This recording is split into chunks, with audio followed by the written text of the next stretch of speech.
Hello everyone, welcome to EduTap. So in today's JAF Foundation series, we'll be discussing the topic Advance Against Goods.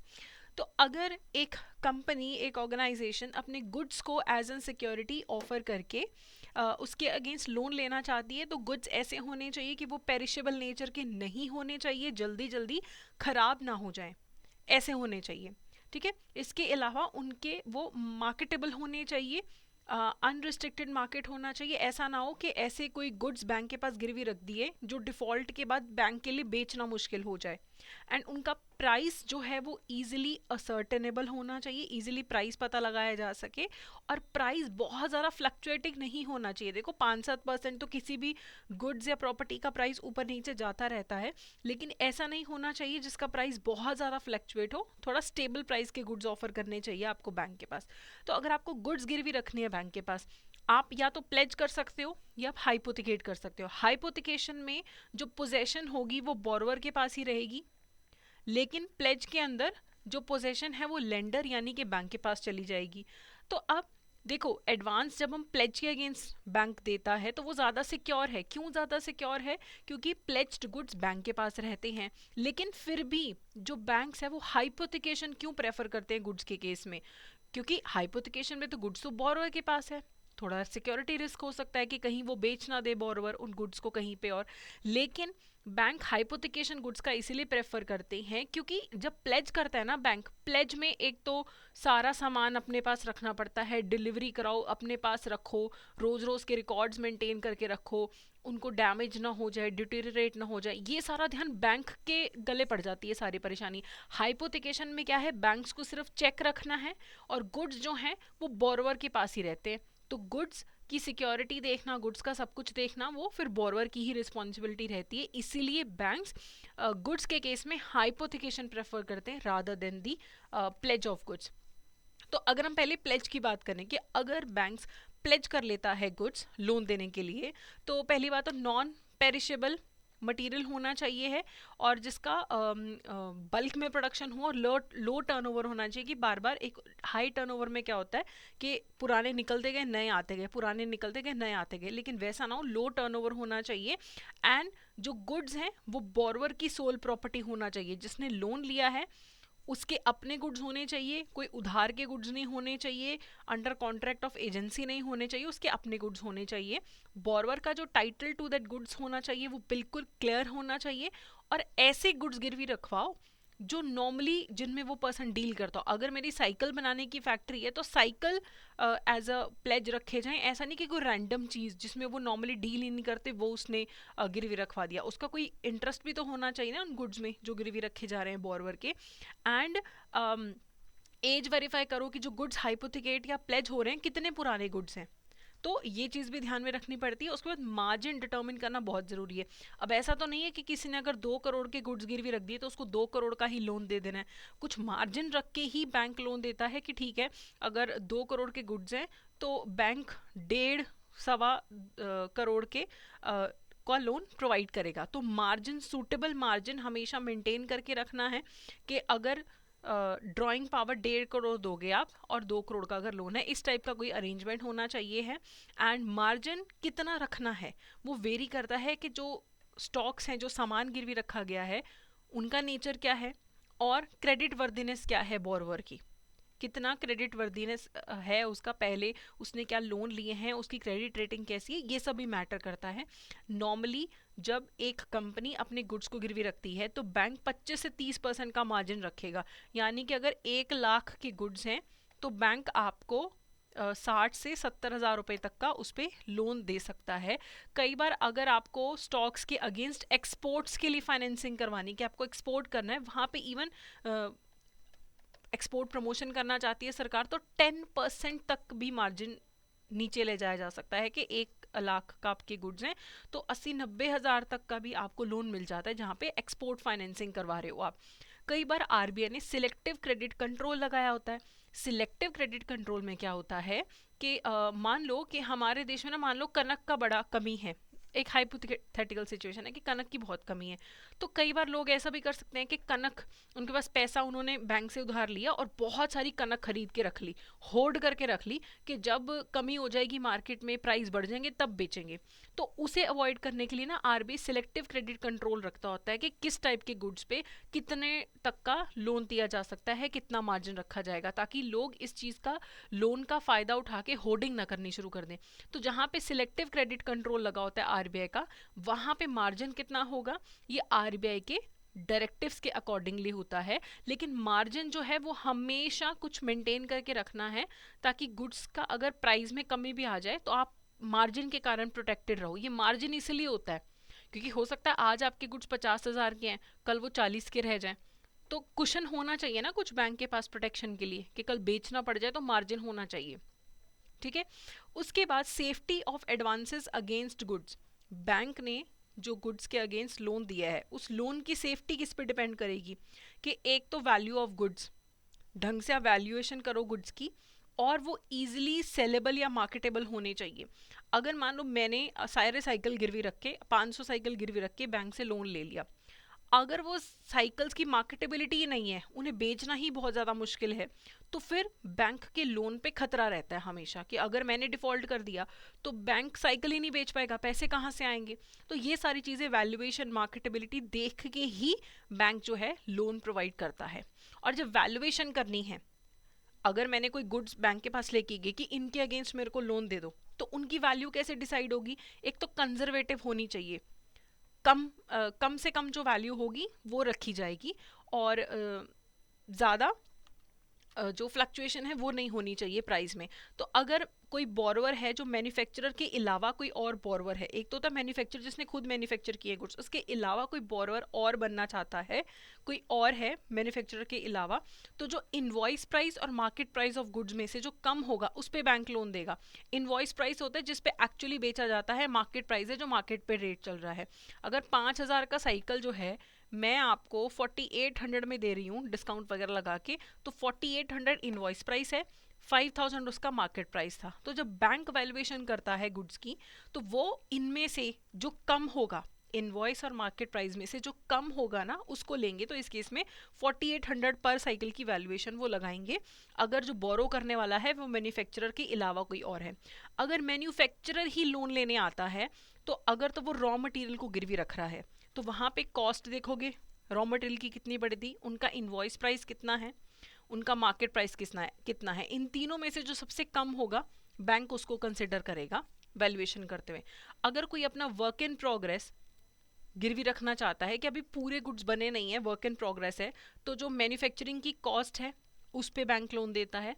और अगर finished goods हैं कि बन चुका है, माल बन के पड़ा है, तो जो कॉस्ट ऑफ सेल्स है कैलकुलेशन होती है उस पे लोन देता है। ठीक है। If a borrower values work in progress and finished goods lower as per their accounting practice, the valuation should be accepted.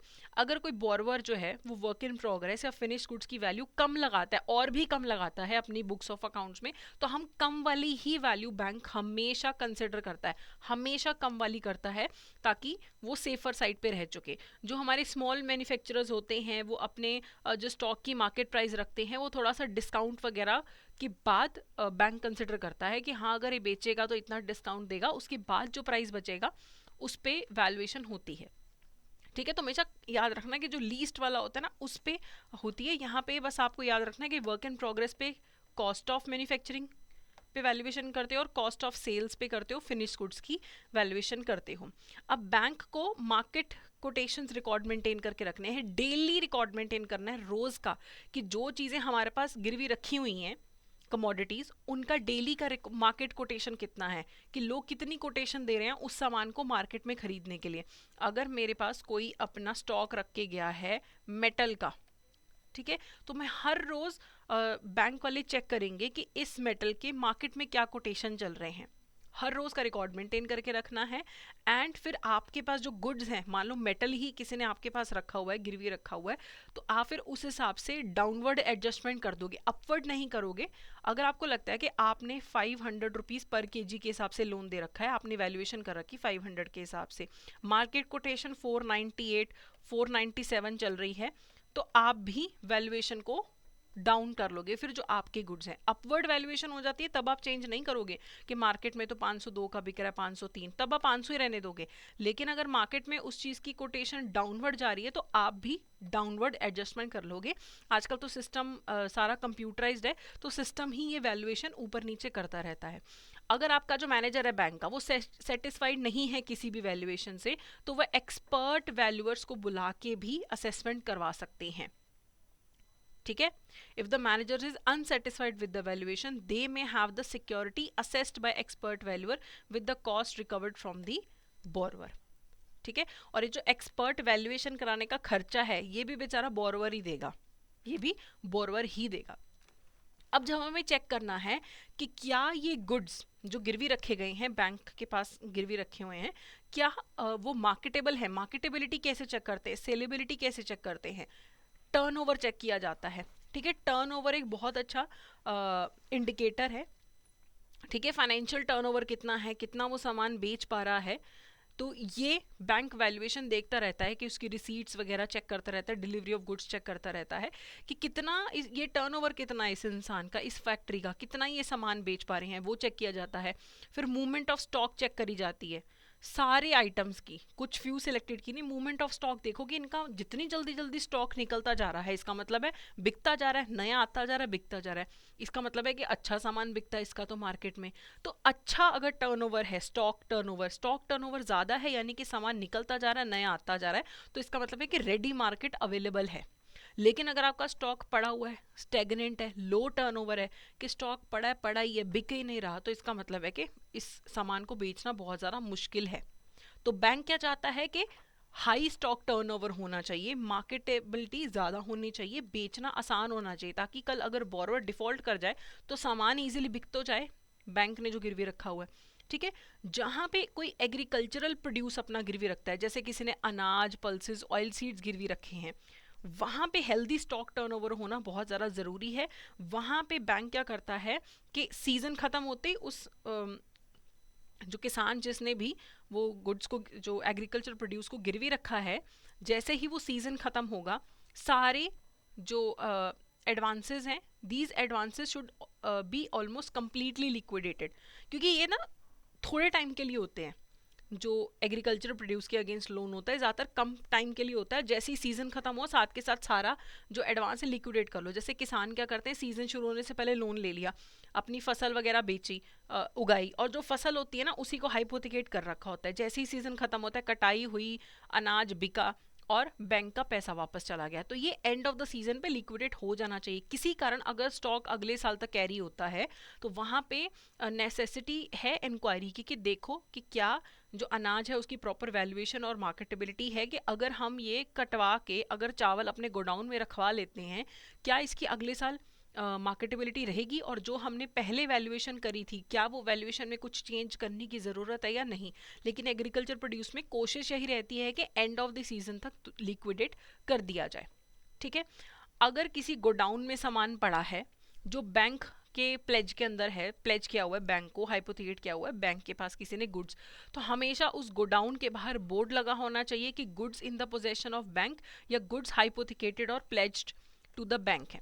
मैंने अगर अपने साइकिल जो हैं, मैंने 500 साइकिल अगर बैंक के पास गिरवी रखे हैं, किसी गोडाउन में पड़े होंगे, तो उस गोडाउन के बाहर बोर्ड लगा होना ज़रूरी है, किसी मेन एंट्रेंस पे या ऐसी जगह पे जहाँ पे कोई भी आते जाते को नज़र आए, ताकि थर्ड पार्टी पहले ही अलर्ट रहे, सबको पता हो कि ये 500 साइकिल ऑलरेडी गिरवी हैं, कोई जो बोरोवर है धोखा दे के किसी और को दोबारा गिरवी ना रखवा दे। तो ये करना ज़रूरी हो जाता है। और जो भी गुड्स गिरवी रखे जाते हैं, चाहे प्लेज की फॉर्म में चाहे हाइपोथिकेशन की फॉर्म में, उनका fire insurance, burglary burglary risk है, यानी कि चोरी होने का अगर रिस्क है तो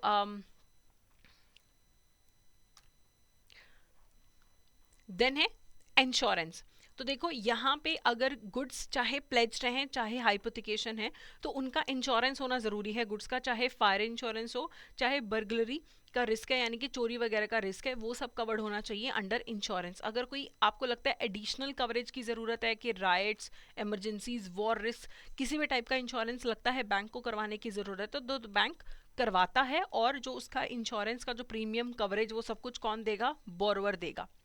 और जितनी गुड्स की फुल मार्केटेबल वैल्यू है ना, उतने का इंश्योरेंस होना चाहिए। अगर आपके 1 करोड़ के गुड्स हैं तो 1 करोड़ की कवरेज होनी चाहिए। अगर आप 70 लाख की करवा लेते हो तो इसे आप क्या बोलते हैं, अंडर इंश्योरेंस करवाते हो। आप अंडर इंश्योरेंस करवाओगे अगर, तो फिर बैंक क्या करेगा, ये देखेगा कि आपने कहीं अंडर इंश्योरेंस कर रखी तो आपको फुल कवरेज करवाने के लिए बोलेगा। क्योंकि देखो, अगर 1 करोड़ का मेरा सामान है, इंश्योरेंस मैंने 70 लाख की करवा रखी है, कल अगर इसमें से 50% सामान जल जाता है, लेकिन मैंने फायर इंश्योरेंस सिर्फ 70% की करा रखी है, तो वो भी 50 लाख का 70% ही मेरे को बैंक कवरेज प्रोवाइड कर, इंश्योरेंस कवरेज प्रोवाइड करेगी। क्योंकि मैंने पूरे सामान का तो करवाया नहीं है, मैंने सिर्फ 70% अमाउंट तक का इंश्योरेंस करवाया, 70 लाख तक का कराया। तो जब अगर कल क्लेम भी मिलेगा ना मुझे, आधा सामान जो मेरा जल गया है, तो वो फिर 70% पे ही मुझे मिलेगा। तो 50 लाख का सामान जल गया तो बैंक, जो इंश्योरेंस वाले हैं, वो प्रोपोर्शनेटली देख लेंगे कि आपने 70% करवाया है, तो वो 35 लाख का तो दे देंगे आपको इंश्योरेंस का पैसा, लेकिन 15 लाख आपके गले पड़ेगा। तो बैंक वाले ये नहीं चाहते कि कल ऐसा हो जाए, इसीलिए वो चाहते हैं कि फुल कवरेज होना चाहिए, अंडर इंश्योरेंस नहीं होना चाहिए। इंश्योरेंस कंपनी तो फिर प्रोपोर्शनेटली देगी जो आपको पैसा है। ठीक है, तो पॉलिसी जब करवाई जाती है तो बैंक का नाम एज अ मॉर्टगेजी और बोरवर एज अ मॉर्टगेजर होना चाहिए। इंश्योरेंस पॉलिसी में बैंक क्लॉज इंसर्ट होना चाहिए। लेकिन अगर हो सकता है कि बोरवर ने पहले ही कभी इंश्योरेंस करवा रखी थी, तो वो इंश्योरेंस असाइन हो जानी चाहिए बैंक को। अगर मैंने अपने साइकिल बैंक के पास गिरवी रखे हुए हैं, उनका पहले मैंने इंश्योरेंस भी ले रखा था मेरे सारे स्टॉक का, तो वो जो इंश्योरेंस पॉलिसी है, it will be assigned to the bank. कि कल अगर मैं लोन में भी डिफॉल्ट कर देती हूँ और कुछ नुकसान भी हो जाता है सामान को, तो बैंक को पैसा मिलना चाहिए पहले। एंड सारा जो इंश्योरेंस का खर्चा है वो तो मैं कवर करूंगी एज अ बोरवर, लेकिन पॉलिसी रिसीट सब कुछ बैंक अपने पास होल्ड करके रखेगा कि कल डिफॉल्ट हो, कुछ गड़बड़ हो, तो बैंक को पैसा मिलना चाहिए, ना कि मुझे। ठीक है, अगर बाई चांस गोडाउन में आग वगैरह लग जाती है, कुछ डिस्ट्रॉय हो जाता है, तो इंश्योरेंस कंपनी को इमीडिएटली बताना चाहिए। ठीक है, और एक प्रॉपर फॉर्मल लेटर ले लेना चाहिए और प्रॉपर स्टेप्स लेने शुरू कर देने चाहिए बोरवर को और जो हमारी बैंकिंग कंपनी इंश्योरेंस कंपनी से क्लेम लेने के लिए।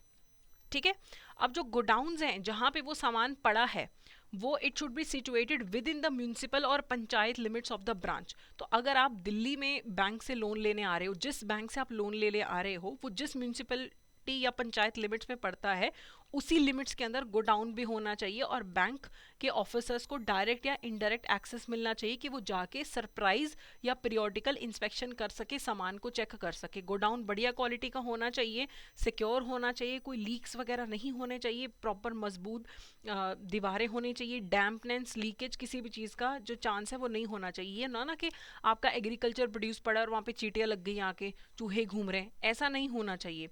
और if the godown is owned by the borer, मेरा ही साइकिल पड़े हैं वहाँ पे जो मैंने बैंक के पास गिरवी रखे हैं, मेरा ही गोडाउन है, तो ओनरशिप इस्टेब्लिश करनी पड़ेगी बैंक के सामने। ठीक है, वो जो डीड्स हैं या जो प्रॉपर्टी टैक्स रिसीट्स हैं वो बैंक को दिखा के शो करना पड़ेगा मुझे कि हाँ भाई मेरा ही है गोडाउन। अगर मैंने जिसमें साइकिल रखे हुए हैं वो अगर गोडाउन मैंने रेंट पे ले रखा है किसी थर्ड पार्टी से, तो मुझे रेंट रिसीट्स भी बैंक को रेगुलरली दिखानी पड़ेंगी कि देखो मैं गोडाउन में जो रेंट पड़ा है, जो गोडाउन में सामान पड़ा है, रेंट में प्रॉपरली पे कर रही हूँ, कोई एरियर नहीं है। ये सब कुछ बैंक ज़रूर चेक करता है। ठीक है, अगर स्टॉक्स हाइपोथिकेटेड है, हाइपोथिकेशन में क्या होता है कि गुड्स तो मेरे पास ही रहेंगे, मैंने बैंक को पास प्लेज नहीं किए, तो उसके अंदर क्या होगा, बैंक मुझसे ना रेगुलरली स्टेटमेंट्स मांगेगा, कुछ चीज़ों की डेली, कुछ की वीकली, फोर्टनाइटली, मंथली, मेरे से वो स्टेटमेंट्स मांगेगा बैंक, ये चेक करने के लिए कि भाई सब कुछ सही है या नहीं है। और उन स्टेटमेंट्स को या तो मैं साइन करूंगी या मेरा कोई ऑथराइज रिप्रेजेंटेटिव साइन करेगा।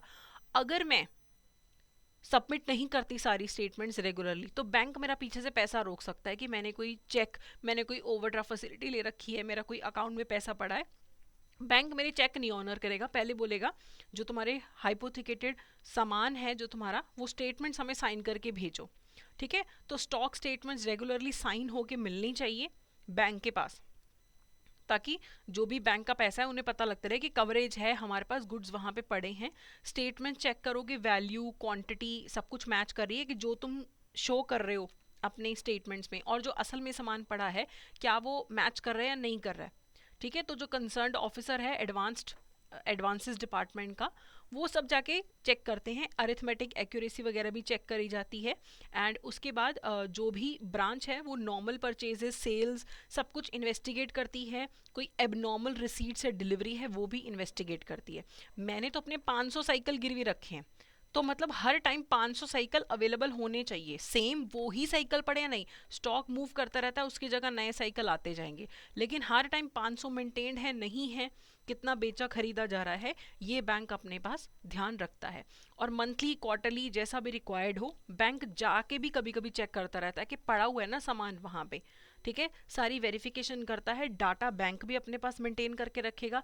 बैंक का कल ऑडिट होता है, स्टैच्यूटरी ऑडिट होता है, आरबीआई ऑडिट होता है, तो बैंक के पास भी वो सारे स्टेटमेंट्स हमेशा मेंटेन रखने चाहिए। कई बार कंसोर्टियम लोन होता है, यानी कि 2-3, जैसे अगर 50-60 करोड़ का लोन है तो हो सकता है कि एक बैंक नहीं दे सकता, तो कुछ मिलके वहाँ पे लोन देते हैं। तो वहाँ पे जो कंसोर्टियम ब्रांच होगी या जो लीड बैंक होता है, उसकी रिस्पॉन्सिबिलिटी होती है कि स्टॉक की इंस्पेक्शन करते रहना, ठीक है। हो सकता है स्टॉक अलग अलग जगह पे पड़ा हो, तो कुछ और ब्रांचेस को भी बोला जा सकता है कि तुम जो है रेगुलरली इंस्पेक्शन करते रहो, ठीक है। और इंस्पेक्शन जब होती है तो सिर्फ फॉर्मेलिटी नहीं कर देनी है, जाके टाइटल चेक करो गुड्स का सही है या नहीं है, स्टॉक स्टेटमेंट से मैच कर रहा है या नहीं कर रहा, स्टॉक वेरीफाई करो, गोडाउन की क्वालिटी वगैरह चेक करो, साइन बोर्ड लगा हुआ है कि नहीं लगा हुआ, हाइपोथिकेशन प्लेज वाला, बैंक के लॉक जहाँ पे लगाना है वो सही से लगा है नहीं लगा, अगर कहीं पे लॉक में सामान रखने की ज़रूरत है, सारी कंडीशंस फुलफिल हो रही हैं, इंश्योरेंस सही से करी है नहीं करी है,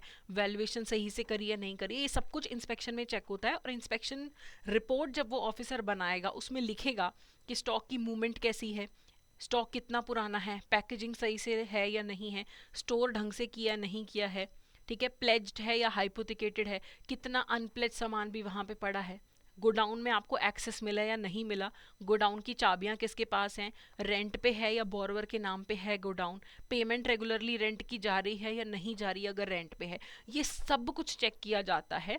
यानी कि अगर प्लेज पे भी या हाइपोथिकेटेड गुड्स होते हैं तो बहुत काम रहता है बैंक वालों को, क्योंकि बहुत ज़्यादा उनको अपडेट्स रखने पड़ते हैं कि क्या सब कुछ जो है वो सही से जा रहा है या नहीं जा रहा है, सारी स्टेटमेंट्स मेंटेन्ड है, सामान मेंटेन्ड है, टाइटल मेंटेन्ड है, सब कुछ चेक करने के बाद ही लोन दिया जाता है, ठीक है। अब इससे रिगार्डिंग कुछ एमसीक्यूज देख लेते हैं। तो which of the following is not a requirement for goods offered as security, इनमें से क्या रिक्वायरमेंट नहीं है गुड्स जब एज अ सिक्योरिटी ऑफर किए जाते हैं। Goods should not be perishable, ये तो सही है, पेरिशेबल नहीं होने चाहिए कि कल रखे और आज खराब हो गए। मार्केटेबल होने चाहिए, correct. Prices of the goods should be volatile, volatile नहीं होने चाहिए, स्टेबल होने चाहिए, ज़्यादा वॉलेटिलिटी नहीं होनी चाहिए कि आज 50 रुपए की चीज़ है कल 30 की होगी परसों 70 की होगी, थोड़ा बहुत फ्लक्चुएशन ठीक है, ज़्यादा वॉलेटाइल नहीं होना चाहिए, तो सी इज़ द करेक्ट ऑप्शन। अगला है advances against pledged goods should be considered for, advances कब देते हो प्लेज्ड गुड्स के अगेंस्ट, जब पेरिशेबल मटेरियल परचेज किया जाता है स्मॉल क्वांटिटीज़ में, नॉन पेरिशेबल है मटेरियल्स और बल्क में प्रोड्यूस होते हैं, लो टर्नओवर होता है, गुड्स जो बोरोवर की सोल प्रॉपर्टी नहीं है, ये तो गलत है, बोरोवर का ही टाइटल होना चाहिए ना गुड्स पे जो वो गिरवी रख रहा है, गुड्स रिसीव्ड ऑन क्रेडिट और अंडर एन एजेंसी अग्रीमेंट, तो जो गुड्स क्रेडिट पे खरीदे हैं उसके अगेंस्ट बैंक लोन नहीं देता है, बैंक चाहता है कि जो लोन ले रहा है उसी के नाम पे गुड्स हों। तो जो नॉन पेरिशेबल गुड्स होते हैं जिनका टर्नओवर कम है, बल्क में प्रोड्यूस किए जा रहे हैं, जो मतलब कि बैंक के पास ही रहेगा सामान, वहाँ पे प्लेज करता है। अगर ऐसा है कि बहुत ज़्यादा स्टॉक की मूवमेंट है वहाँ पे तो फिर हाइपोथिकेशन ही प्रेफर किया जाता है, ठीक है। चलिए अगला है what is the typical margin range on goods stock for journal advances, normally 25 से 30% का जो मार्जिन मेंटेन करके गुड्स के अगेंस्ट लोन दिया जाता है, तो सी यहाँ पे करेक्ट ऑप्शन है। अगला है advances against agricultural produce such as food grains pulses and oilseeds should be, जो हम एग्रीकल्चरल प्रोड्यूस के अगेंस्ट जो लोन देते हैं वहाँ पे हमें एक तो ये ध्यान रखना है कि हर time healthy stock turnover ratio maintained हो और सीजन के एंड होने पे सारा जो स्टॉक है वो लिक्विडेट कर दिया जाए, तो बी जो है यहाँ पे करेक्ट ऑप्शन है। अगला जो क्वेश्चन है इसका आंसर आप मुझे कमेंट सेक्शन में देंगे कि what should a godown board display to alert third party, क्या लिखा होना चाहिए, goods for sale, goods pledge hypothecated to the bank, restricted area या प्राइवेट प्रॉपर्टी, क्या बोर्ड लगा होना चाहिए, तो इसका आंसर आप मुझे कमेंट सेक्शन में दीजिएगा। तो ये था हमारा आज का session, I hope this was useful for you, so that's it for today, thank you so much.